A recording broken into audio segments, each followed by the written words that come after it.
Mano vardas Alvydas, esu alkoholikas, esu iš Vilniaus miesto, mano namų grupė pagrindinis tikslas ir juokavo, ne, ir ten niekas nepasikeitė.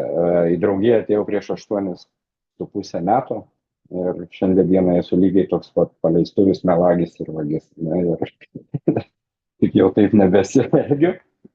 Ir ačiū Dievui, iš tikrųjų gera, vat, ateini į susirinkimą, ne, ir pirmą kartą ir skaito 5 skyrių, ne, kaip tai veikia, vat, iškart pasidaro ramu. O kai buvo pačioj pradžioj, iš tikrųjų į draugiją norėčiau sakyti atėjau, ne, bet, nu, iš tikrųjų tai atsidūriau draugijoje, kai nebebuvo jau, ko gero, nei kur eiti, ne, tai ten jau nebekalbu apie iš darbų visų išvarytas, bičiulių didžioji dauguma nusisukus, o nuo kurie dar porą ten buvo nenusisukę, nusisukau aš pats. Ne. Ir paskutinis tas lašas buvo, tai nu, tiesiog, kai buvau išvarytas dukros su žmona susitarus iš namų, ne, ir kaip ir eiti nebebuvo kur, ne, ligoninių tų etapų, pažinties su anonimais, nu, nebuvo jokios. Ir iš tikrųjų čia toks detoksas yra gerosios vilties gatvėje. Ir aš tą gatvę iš principo visą gyvenimą apvažinėdavau pro šalį. Man tai buvo totalūs durniai, kurie, nu, negali gerti, geria, gulasi į ligoninę, išeina ir vėl geria, žinai. Aš tai alkoholikų nebuvau, žinai. Ir tas momentas, nu, nebuvo sudėtinga iš tikrųjų pripažinti atėjus, ne, kad tikrai turiu problemų su gėrimu, ne, su alkoholiu, nes, nu, pasekmės tai buvo akivaizdžios, kūno ir proto būklė, nu, buvo visiškai beviltiška, o savigaila tokia gili, kad, nu, kvėpuoti sunku buvo. Bet, kad turiu problemų kitokių, problemų su galva, nu, aš šito nesuvokiau. Aš iš tikrųjų iki globėjo, kas tas alkoholizmas, nu, toli gražu, aš įsivaizdavau, kad vis dar galėsiu pats. Ir tas momentas, kai atsidūriau gatvėje, tiesiog stebuklingai šalia sustojo sesė su automobiliu. Ne. Šiandien dienai atsitiktinumais nebetikiu, ne, ir sesė parsivežė namo, įpylė ten paskutinę taurę mano išgertą ir sako, va čia tavo kūno kančiom nugesinti, o kaip dvasinės sumažinti, aš nežinau, ir paliko. Ir tai buvo paskutinė taurė, kurią išgėriau, ne, aišku, atsidūriau prie altoriuko tualeto kabinetukė ir va tada tas, nesuprantu kaip, tiesiog nusileido tas noras, aš tiesiog daugiau nebegaliu, pasiduodu ir atėjau pas sesę ir sakau, davai sesę, padarysiu viską. Ne.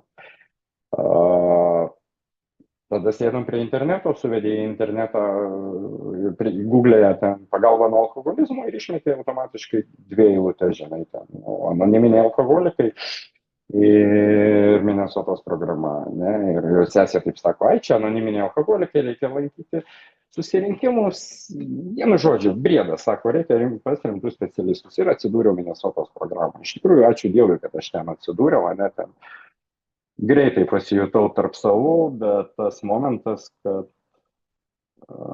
nu, aš nebuvau toksai, ne, tai viskas tvarkoj, visus mieravau pagal išgertą alkoholio kiekį, rūšį ir aplinkybės. Kitas epizodas, tas, sakykime, priverstinis, ne, vedžiojimas į tuos susirinkimus. Tai čia tas užsifiksavo momentas, kad šiandien dienai suprantu, kad ta dvasia ne valandai šiek tiek nurimstinti galvoja, ne, tai užsifiksavo. Ir dar kitas geras momentas, tai buvo tos psichokorekcinės grupės, kur pirmą kartą aš pasižiūrėjau į save, ne, į savo veiksmus, ne, ten ta psichokorekcinė grupė taip vyksta. Ir va, pirmas įspūdis, o tas buvo, kad blemba, nu, kažkas yra negerai. Ir aš nežinau, kaip žmonės, kaip būčiau išgyvenęs, jei gyvenčiau kažkur tai provincijoje, ne? Ir jeigu dar būnant ten toj programoje aš galvojau, kad, nu, nueisiu aš pas tuos anonimus vieną kartą per mėnesį, bet ne todėl, kad man reikia, o todėl, jiem bus garbė, ne, kad aš ateinu ir lankausi. Tai tik išėjęs mane apėmė begalinė baimė, ne, tokia begalinė baimė ir aš nuvariau tiesiai į dieninį susirinkimą. Tada atvažiavau pas sesę ir vėl į vakarinį ir aš taip kiekvieną dieną, ką girdėjau, kai girdėjau gėrimo istorijas ir palankyk susirinkimus, tai nešk užpakalį susirinkimą.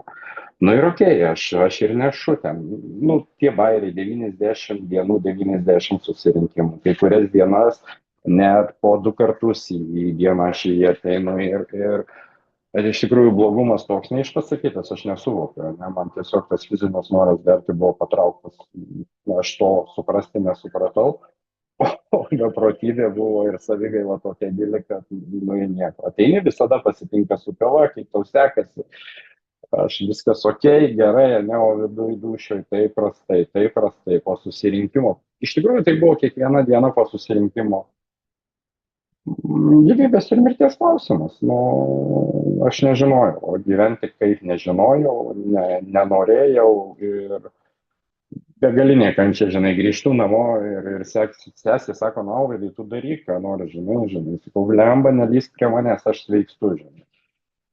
Tai sako, nueik į parduotuvę, nupirk duonos, pasiieškok darbo, sakau, nelįsk, žinai, ryte atsikeliu ten, nusipirkęs kasdienių apmąstymų tekstuką, nu, patogu. Tualete perskaitai greitai, lauki ten pietų, susitinki su kuo nors iš anonimų, pageri arbatos, pašneki kaip svaigsti, lauki vakaro susirinkimo, taip dienos ir ėjo. Ir iš tikrųjų atėjo tas momentas, kai vieną dieną susirinkimuose pasidarė jau išbūti sudėtinga, ne, pradėjo nervuoti, pykinti, labai erzinti. Visi pradėjo ir iš tikrųjų galvoju, nu velniau, jeigu ta blaivybė tokia, aš jos labai nenoriu. Žinai.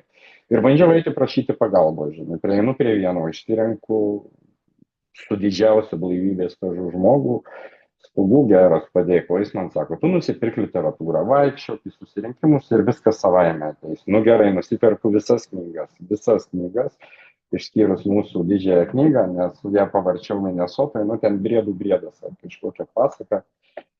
Vienas skyrelis buvo, kuris man patiko, tai žmonoms, aš jį paprašiau sesės, kad tą knygą nupirktų ir nuneštų pas mano žmoną, kad jis žinotų, kaip su manimi elgtis, kai aš sveiksiu ir viskas. O visa kita man patiko, visą susipirkau ir aš vaikštau ir vis toliau man, nu, nieko gero. Noriu mirti, noriu nusipjauti galvą, noriu kitiem nupjauti galvas. Tai, nu, va čia labai frazeologizmas toks, tai, bet, nu, ta beprotybė taip suko, kančia tokia didelė. Tada einu prie kito, jis kitas sako, žinai, čia 20 grupių yra, ne, kitą grupę pas kitą prieinu, pasiklausau, jis ten, nu, lyg tai man aiškiai sako, žinai, aš daėjau iki 9 žingsnio ir va, alkoholizmas dalinasi į 2 dalis. Blemba, galvoju, kokias 2 dalis, sako, labai baisus ir nelabai baisus. Sako, man nereikia, man užtenka, žinai. Bet sako, tau jau labai baisiai, žinai. Tai va, tie bandymai ir aš dar ėjau prie kito, vėl prašiau. Tai va tos, iš tikrųjų, kad norėti sveikti, ar mesti gerti, aš tokių minčių neturėjau, ne? Aš tiesiog negalėjau pakęsti tos būsenos, aš nesupratau, kas su manim darosi ir ką daryti toliau ir, kaip sakant, iš kančios ieškojau tos pagalbos. Ir būnant Minesotos programai, ten darydavau absolventų susirinkimų, žinai, ir po jų ten, tie absolventai, tai vadinami pabaigę žmonės Minesotos programą ir ateidavo paskutinį mėnesio sekmadienį dalintis. Ir po to valgydavom tortą ir balkonę rūkydavom, aptardavom ten tuos sveikimo kelius ir vienas bičias buvo priėjęs prie manęs ir sako, kai tau bus labai blogai, sako, Žirmūnuose yra tokia grupė, pagrindinis tikslas, sako, ateik ten. Sako, žmonės veiksta pagal didžiąją knygą, eina žingsniai, sako, žmonės kelia rankas ir viskas. Ir aš galvoju, Bet kažkodėl tuo momentu, kai jau viskas atrodė pabaiga, ne, iš tikrųjų nusprendžiau užbaigti gyvenimą, būdamas blaivas ir jau 3 mėnesius besilankydamas anoniminiuose alkoholikos, ieškodamas pagalbos. Ne, va. Ir nusileido šita mintis, tas priminimas. Tai visose Vilniaus grupėse buvau buvęs, o tai vienoje grupėje nebuvau buvęs, žinai. Ir sekančią dieną aš nubėgau į tą grupę. Tai grupės susirinkimas vyko šiek tiek kitaip, ne? Tai vedantysis perskaitė, būtent kaip tai veikia, pasakė, kad skaitysim ištrauką iš knygos Anoniminiai alkoholikai. Kas skaitė tą ištrauką, aš nė velnio nesupratau, kažkokia kosmonautų kalba, bet toliau žmonės pagal reglamentą konkrečiai po 3-4 minutės dalinosi taip, kaip gyvena šiandien. Šiandien suprantu, kad jie dalinosi, kaip jie taiko šią programą pagal tą pastraipą kiekvieną dieną. Ir man buvo labai aiškiai ir pasidarė ramu, aš supratau, kad atsidūriau vietoje. Vieną atėjus į tą grupę, būsena pasikeitė iš tikrųjų. Ir mano galva paaiškė dar kitokius dalykus toliau. Nu, kadangi vis dar buvau protingas ir protingesnis už visus kitus, galvoju, dabar lankysiu didžiosios knygos grupę, knygą studijuojam susirinkimuose, nu, velniop man reikalingas tas kitas alkoholikas. Nu, tiesiog, nu, kam jis man reikalingas? Nu, tai aš jam galiu pasakyti, juk susirinkimus viskas nagrinėjama. Tai tęsiasi dar apie kokį mėnesį ir iš tikrųjų reikalai pradėjo tvarkytis stebuklingai. Šiandien dienai kiekviena ta bylo istorijos kaip pavyzdys eilutė atgyja. Tai dar kurį laiką ilgai negavau garbingo darbo, ne? Bet ten tai įvyko tokia situacija įdomi, dukra pasikvietė namo, tiesiog vakare arbatos pagerti, ne? O užėjus pas dukrą, jinai atidarė šaldytuvą, torčiuką nusipirkus laukė manęs, ne, ir aš matau tą savo paskutinį nedagertą butelį šaldytuvę padėtą ir mano smegeniniai jau užfiksuoja, žinai. Mes geriam tą arbatą ir kaip tik vakaras po darbo grįžta žmona, kurią deklaravau, kad be galo myliu, net žudžiausi dėl jos, lendau į kilpą, vaistais nuodėjausi. Va taip aš ją be galo myliu ir čia sveikstu ir grįžta į po darbo, tai netruko porą minučių, kibom viens kitam į atlapų, žinai, ir aš sakau, blemba, atsveikstu ir jūs nieko manęs nemylit, nelaukia už tą šaldytuvą ir už to butelio. Ir va tą akimirką suvokiau, ne, tą sakinį, girdėtą susirinkimuose, kad jei esi tikras alkoholikas ir nieko nedarysi, anksčiau ar vėliau tiesiog gersi. Ne, ir sekančią dieną atėjau bėgęs į susirinkimą, priėjau prie kito alkoholiko ir sakau, būk geras padėk, pravesk žingsnis. Ir sako, tai turi didžiąją knygą, žinai, sakau, turiu, tai sako, pusė darbo, blemba, galvoju, koks aš durnas, ne, pusė darbo, nusipirkai knygą, pasiprašai galvos ir pusė darbo padaryta. Tai kelias toliau, iš tiesų negaliu pasakyti, kad labai supratau, ne, ten, iš tikrųjų norėjau suprasti, bandžiau viską logiškai sudėlioti, kilo daug klausimų ir šitoj vietoje aš be galo dėkingas savo globėjui, ne, va šitoj vietoje jis paprastai lietuviškai mokė paprastų dalykų. Aš jau žiauriai nekenčiau, tas žmogus, tas, kuris kažkada, vadovavęs tam kompanijai 100 žmonių, ne, o jis man sako, nusipirk tušinuką ir sąsiuvinį. Ir aš galvoju, aš jį užkasiu, blemba, kaip čia tai. Taigi žingsniais reikia į to netušinuką ir sąsiuvinį, žinai. Truputį, iš tikrųjų, aš nesugebėjau net šito, aš einu į parduotuvę ir aš negaliu išsirinkti tušinuko, aš kelias dienas renkuosi tušinuką. Tada renkuosi sąsiuvinį. Koks geresnis ten, ar su medžiu, ar su drugeliu, žinai, bet man neišeina, aš galiu daryti viską, ką tik nori, bet tą, ką reikia, neišeina. Ir kai jis pasakė melstis, man irgi čia buvo kažkas tokio, žinai, aš buvau tas, kur stovėjau prie, jeigu aš įsivaizdavau, kad Dievas, dvasiniai dalykai, tai Tai yra viskas apie religiją. Nebuvau tas, kuris stovėjau prie bažnyčios durų ir rūkydavau net per laidotuvės ir vestuvės vidų neidavau, ne, ten, sakykime, tai visi giminės ar artimieji eidavo. Ir tas man įdomus momentas, jau mes pradėjom skaityti ir jis vis vienas mato, kad aš ten grybą pjaunu, medyje sėdžiu ir jis sako, nu, tai tu supranti iš principo, kuo tu sergi ar nežinai. Nu, aš kaip žirniais į sieną mirtina, nepagydoma, progresuojančia lyga, sako, blemba, viskas su tavimi aišku, ir aš suprantu, kad blemba kažkas ne to. Grįžtu namo, vienas namuose ir galvoju, nu, ko aš nedarau, ką jis pasakė, žinai. Ir dar kartą pasiėmu ten, ką užsirašiau, ką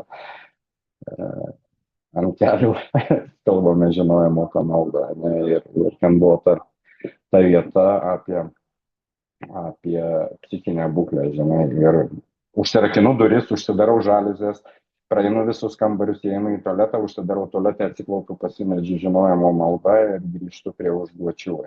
Va taip aš įsivaizdavau ir dar atsisėdęs prie užduočių, nuvėgau į spintą, pažiūrėti mažą, ką sesė liko spintoje užsidarius ir žiūri, kaip aš meldžiuosi. Žinai, va tokia baimė melstis ir atlikti paprastus veiksmus, košmaras, ta beprotybė tokia.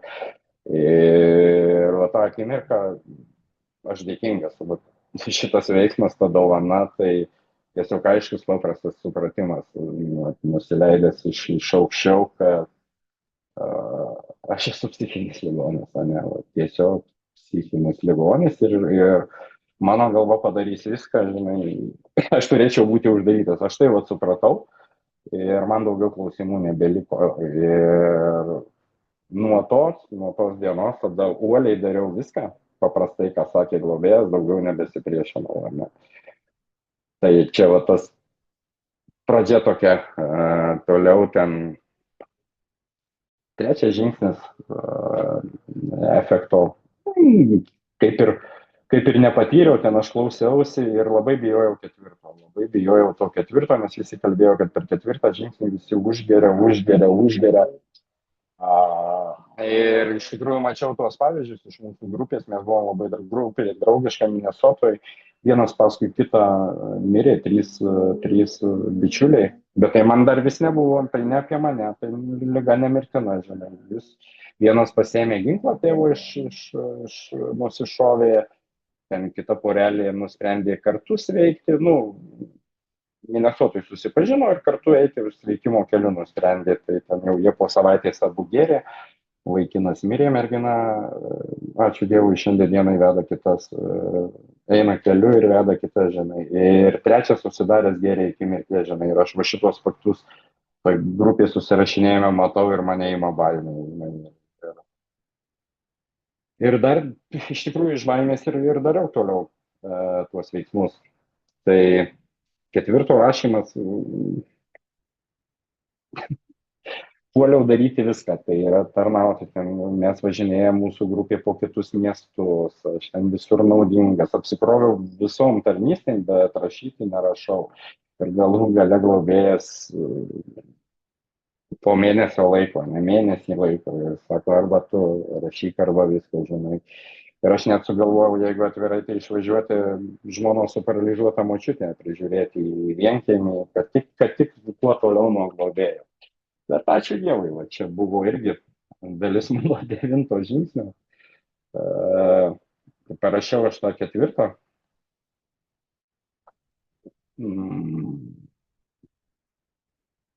Iš tikrųjų, visi suvokimai buvo jau iki jo, ne, vat visą tą mėnesį vengiant aš nuolat sukau galvoje tuos reikalus savo padarytus ir buvo žiauri akistata, nesuvokimas ir kitaip neįsivaizduoju. Šiandien irgi vakarais karts nuo karto, tikrai ne kas vakarą, darau vakaro inventorizaciją, bet veikiantis principas ir po 8 metų, jeigu kaip praėjo ta diena, tai gali išsispręsti 4 žingsnio lentelę daug dalykų. 5 žingsnį globėjai atrodė man sąžiningai iki galo, šiandien viską viską pasidalinau, bet vienas dalykas man atrodė labai gėdingas, žinai, ir aš jį visgi nuslėpiau, nedasakiau, kaip sakant. Ir po žingsnio einant, jau nueinantis, taip man pavėjui sako, Alvaidai, ar viską pasakė, žinai, galvoju, blemba, iš kur jis žino, nieko nenusinešė į kapų, žinai, aš taip durneliu apsimetęs pribėgau prie jo ir, ir pasidalinau, ar, tipo, reikėjo šitą pasakyti, sako, na, taip, toliau, aštuntos sąrašas, nieko ten, viskas persikėlė iš ketvirto ir visi stebuklai prasidėjo darant devintus žingsnius. Iš tikrųjų buvau tas krajūnas, mano sąrašas buvo pakankamai didelis, labai uoliai dariau ir finansinis buvo nemenkas, ir pažadai labai greit pradėjo pildytis iš tikrųjų. Ir aš jau pagalvojau, kad viskas, atlikta, viskas čia gerai ir dabar jau tai veiks ir tai bus gerai visada, žinai. Tai grįžau į šeimą, žmona pakvietė atgal bandyti gyventi ir iš tikrųjų ten pirmieji 2 metai visai neblogai gavosi, ne, iš tikrųjų kaip iš naujo gyvenimas ten. Bičiuliai, kur benueidavau, visi devintukai, 9 iš 10, iš tikrųjų rezultatas nustebindavo, ne, ir uoliai aš juos dariau. Tik tai vienu momentu kažkaip pamažinau dalyvavimą draugijoje. Tarnystę turėjau visada, ne, tai ten buvau atsakingas už literatūrą grupėje, paskui regione, paskui už ligoninę. Tai va ta tarnystė, ko gero, ir ištraukė. Ne, va, aš negalėjau visiškai atsitraukti nuo draugijos, bet globotinių neturėjau, dalindavausi labai nenoriai. Man labai rūpėjo susitvarkyti tą savo gyvenimą. Ne, ir šiandien dienai aš aiškiai matau, kad devintukus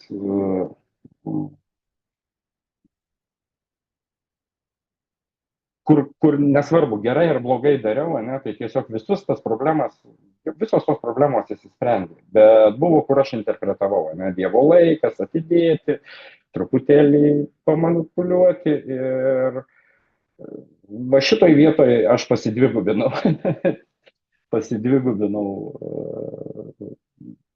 prisidariau blaivas reikalų, ne, ir dar viena dalis, kurių nenorėjau spręsti, ne, tai va iš šitų, ko gero, gavau didžiausias pasekmes. Tai labai greitai grįžau beprotybė tai kaip pasireiškia. Užeinu į degalinę, ne, darausi 2 espreso, moku už 1. Čia viena iš smulkmenų, ne. Namie grįžęs ten knygoje braukiu sąžiningai, pažvelgėm į save, ne, o žiūriu, kad rankoje laikau iš darbo nušvilptą tušinuką. Tai čia maži dalykai, ne, tokie, va, kurių aš jau nebepastebėjau, ne, ir tada pradėjau pykti ant grupės, ant kai kurių grupės narių, nesąžiningai sveiksta ir taip toliau, ir atsitraukiau. Ir užėjus gyvenimo sunkumą mane ten, man sugrįžo visa beprotybė, ačiū Dievui. Šiandien dienai galiu pasakyti, nebūtina prisigerti tam, kad išsikraustyti iš proto. Tai keletą dienų kaip išprotėjęs pavažinėjau po miestą ir aš dėkingas globėjui. Tai buvo žmogus, kuris nenurodinėjo, ką aš turiu daryti, ne, o liaudiškai tariant, vaikį iš rankutės paėmęs vedžiojuosi. Tai per tas 9 ar 10 dienų, ne, aš ten po tą miestą varinėdamas aplankiau visas vietas, kuris buvo mane nusivedęs. Ne, ir taip, ko gero, išgyvenau. Bet per tas dienas nei karto nenuėjau į susirinkimą. Ne, tai išgyvenęs paskambino į globėjų ir sakau, blemba, blogai, sako. Aš jau mačiau, sako, prieš metus, kad tau blogai, bet ką tau pasakyti galima, žinai. Tai sakau, ar galim peržvelgti iš naujo? Tai sakau, ką tu nori peržvelgti? Sakau, blemba. žinau vienintelį būdą, ne, kaip jisai suveikė ir prašau. Gerai, sako, rašom, rašom. Ir va tada tas tokia nuoširdus iš tikrųjų noras padaryti viską taip, kaip reikia. Ne, ir visą tą laiką maldos buvo labai daug.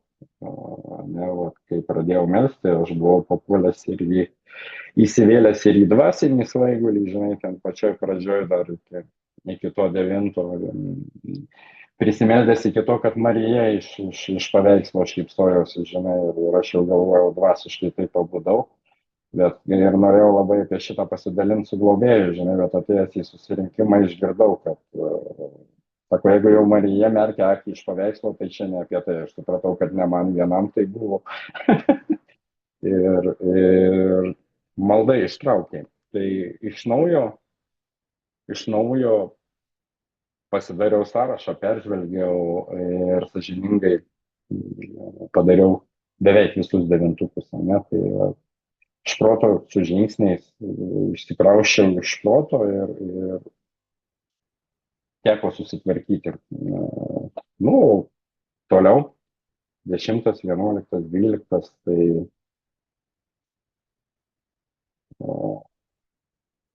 inventorizacija pirmam karte, tai jinai buvo daroma globėjų iš tikrųjų. Ir jeigu sąžiningai, tai tik tai su pirmuoju globotiniu pajutau, kas tai yra ta vakaro inventorizacija ir kaip jinai veikia. Šiandien dienai principai paprasti, malda paprasta,